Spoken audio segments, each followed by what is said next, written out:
श्री गणेशाय नमः। श्री राम जय जय राम। बंधुओं, जब कोई सहारे नहीं बचते हैं और जब आतर भाव से आप भगवान को पुकारते हैं तो वे कभी निराश नहीं करते हैं। और जब तक कोई सहारा तुम्हारा दिमाग में बना रहेगा तब तक भगवान कहते हैं ठीक है, करते रहो अपने हिसाब से। ऐसा ही होता है कि जब हम खूब प्रयास कर चुके होते हैं कि अब काम नहीं बनेगा, अब जो भगवान करी है वही हुई, तो ये शब्द अधिकतर निकलता है जब हम निराश हो चुके होते हैं। लेकिन तब भी अपना ऑप्शन ढूंढा करते हैं, कहीं ना कहीं से काम बन जाता है। जो अच्छी बात है, चलो सारे काम बन जाएं, भगवान को न करना पड़े, ठीक है। क्योंकि भगवान ने कहा भी है, कर्म प्रधान विश्व करी राखा। कर्म प्रधान विश्व करी राखा। जो जस करई सुतस फल चाखा। कर्म प्रधान। आज हम आपको गज और ग्राह की कथा सुनाते हैं। इस कथा का महत्व भी है। हर कथाएं आपकी व्यथाएं दूर करती हैं। द्रविड़ देश में एक पांड्य राज्य के एक राजा थे, इंद्रदुम्न। वे सदा भगवान के स्मरण, ध्यान, पूजन, नाम जप में लगे रहते थे। और एक बार वे कुलाचल पर्वत पर मौन होकर वानप्रस्थ आश्रम स्वीकार करके श्री हरि की अर्चा कर रहे थे। और उसी समय शिष्यों के साथ में अगस्त जी पधारे। राजा उस समय भगवान के पूजन में लगे थे। ना ही वे कुछ बोले और ना ही उठकर उन्होंने मुनि का सत्कार किया। महाराज, कुछ भी हो, संतों में, ब्राह्मणों में कोई और आशा नहीं रहती है, लेकिन सम्मान की आशा ज्यादा रहती है कि कोई व्यक्ति सम्मान मेरा नहीं कर रहा है तो क्रोधित हो उठे और श्राप दे दिया, ये मूर्ख मतवाले हाथी की भांति हो गया है और ब्राह्मण का अपमान करता है, अब तुम्हें हाथी की योनि प्राप्त होगी। श्राप देकर अगस्त जी चले गए। उनके शाप के प्रभाव से जब यह शरीर छूटा तो राजा इंद्रदुम्न क्षीर सागर के मध्य त्रिकूट पर्वत पर हाथी हो गए। उनको अगला जन्म हाथी का मिला। महाराज बड़े बलशाली थे, खूब बढ़िया परिवार। उनके भय से व्याघ्र सिंह गुफाओं में छिप जाते। जब वे गजराज अपने यूथ की हाथनियों, कलभों, हाथी के बच्चों के साथ वन में घूमने निकलते तो सब रास्ता दे देते थे, इतने बलशाली, इतने वीर थे। अब एक बार ये अपने परिवारजनों के साथ में वन में भ्रमण कर रहे थे, लगी प्यास, और पास ही बहुत विशाल सरोवर था। उसमें जल भरा हुआ था, सुंदर सुंदर कमल के पुष्प खिले हुए थे। अब सभी हाथियों ने जल पिया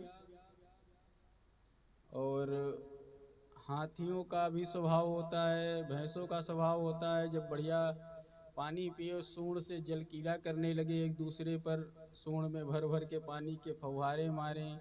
महाराज, उसी सरोवर में महर्षि देवल के श्राप से ग्राह होकर हुहू नामक एक गंधर्व जो है मगरमच्छ बन के, ग्राह बन के उसी में पड़ा रहता था। अब वो जल कीड़ा करते हुए गजराज के पास चुपके से आया और पैर पकड़ करके जल में खींचने लगा। महाराज महान बलशाली गज जल के अंदर ग्राह के आगे उनका बल शून्य लग रहा था और जल में खींचने लगा। अच्छा, जब कहीं हम किसी समस्या में पड़ जाते हैं तो सबसे पहले हमारी अर्धांगिनी पत्नियां, धर्म पत्नी सहारा देती है। तो जैसे हाथी को खींचने लगे तो हथनियों ने अपनी सूंड से पूरा सहारा दिया, और जब देखा कि वो हथनियों को भी खींचे ले जा रहा है, तब भाई बंधु बच्चों ने पीछे से सहारा दे करके बाहर खींचना चाहा। महाराज वो ग्राह बहुत बलवान था, दूसरे हाथी थक गए। अब जब सभी हाथियों ने सोचा अब ये सबको जल में खींच ले जाएगा, तो सबके बल फीके पड़ने लगे और लगा कि अब बचना मुश्किल है। तो जब देखा कि बचना मुश्किल है तो सबसे पहले भाई बंधुओं ने अपनी पकड़ छोड़ दी, फिर बच्चों ने पकड़ छोड़ दी, फिर पत्नी ने पकड़ छोड़ दी।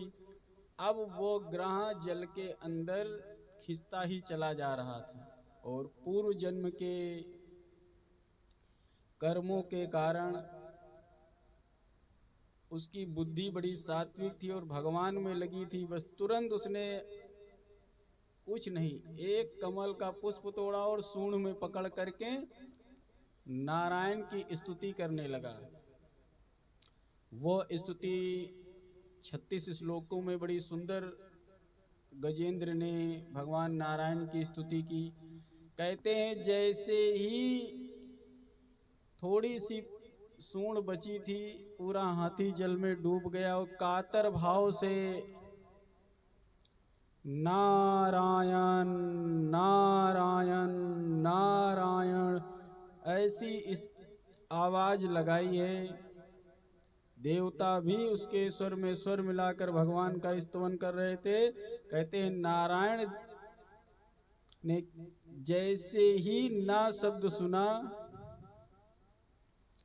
महाराज अपना आसन छोड़ दिया और या शब्द सुनते ही जैसे रा शब्द निकला वैसे अपना अग्नि तत्व सुदर्शन छोड़ा, और या तत्व जैसे निकला वैसे ही गरुड़ को भी छोड़ दिया। क्या छोड़ने का मतलब समझो, जैसे पहले ही मदद के लिए सुदर्शन को छोड़ा और गरुड़ पे बैठे स्वयं चले, देखा इनकी स्पीड कम है, इतनी तेजी से श्री हरि भागते हुए आए कि सुदर्शन पीछे रह गया और गरुड़ पीछे रह गए, और पकड़ के जैसे कोई खिलौने का हाथी बना हो, बच्चे पकड़ के उठा के रख देते हैं, जल से निकाल के बाहर रख दिया। क्षण भर की भी देर न लगी।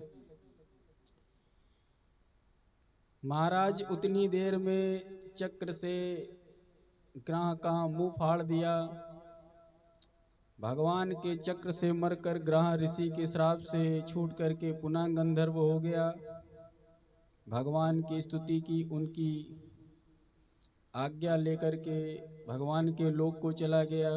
फिर गजराज को भगवान का स्पर्श मिला तो उनका तुरंत अज्ञान बल, जो अज्ञानता थी वो नष्ट हो गई, हाथी के योनि से मुक्त हो गए और उनका सुंदर स्वरूप दिव्य चतुर्भुज स्वरूप हो गया जो राजा पहले थे, और भगवत पार्षदों का स्वरूप बनाकर भगवान के साथ विहार करने लगे। बंधुओं देखिए, कभी कभी पिता की, ऋषि मुनियों की, ब्राह्मणों की जो दंड होते हैं वे भी भगवान से मिला देते हैं। जीवन भर उपासना करते रहते कितनी योनियों तक, लेकिन मुक्ति न मिलती। आग आज अगस्त मुनि के श्राप ने नारायण के साक्षात दर्शन करा दिए। बंधुओं, जब कभी भी जीवन में लगे कोई सहारा नहीं बचा है, सारे काम हमारे डूब रहे हैं, भगवान ही सहारा बचे हैं, तो जैसे चालीसा की बुक आती है वैसे ही गजेंद्र मोक्ष की एक किताब आती है छोटी सी, और बड़ी प्यारी स्तुति है।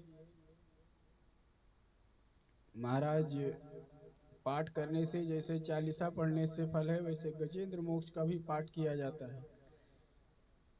श्रीमन्नारायण नारायण नारायण, श्रीमन्नारायण नारायण नारायण। बोलिए सच्चिदानंद भगवान